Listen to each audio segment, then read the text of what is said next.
Welcome back mga kabayan! Nagbabalik po muli ang inyong lingkod upang magbigay sa inyo ng mga bago at nagbabagang mga balita.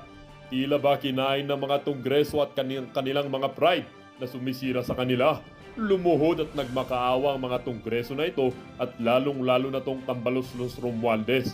Talaga bang gusto nitong mga kampon ni Satanas na ito na tuluyang maoprubahan ng Charter Change Bill na ito at sinabing huwag na sanang imbestigahan pa ang People's Initiative na ito.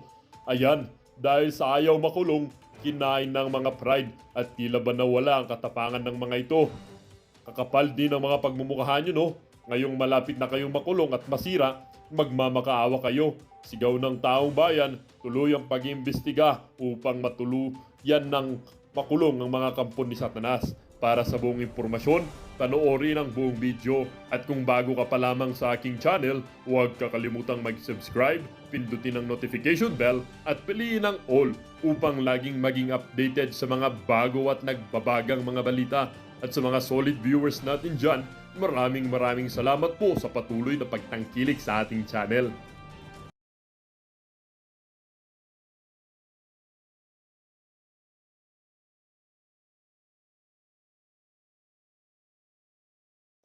Ang isyung ito ay naging usap-usapin din sa mundo ng social media. Merong isang netizen na nagsabi, tayong mga Filipino pumupunta sa ibang bansa, sumusunod tayo sa kanilang batas, pero mga puti pumupunta sa ating bansa, gusto nila ang kanilang batas ang susundin natin.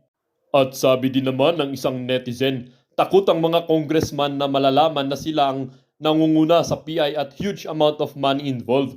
Hindi nila alam na matagal na alam ng mga tao na para silang mga hari pag umaasta.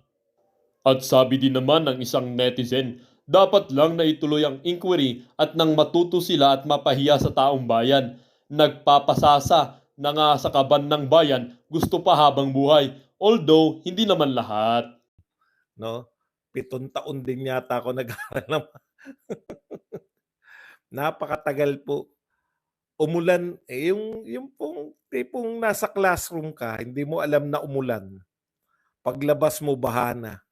Pero wala pong nananawagan na sisihin yung mga mayor, sisihin yung, 'di ba? Ang laki pong parte ng Mindanao yung binaha. Ang alam ko po, yung mga Duterte namuno po ng matagal na panahon sa Davao City. Natural calamity. Kaya makikita niyo po, eh. Ngayon ko po napatunayan na yung mga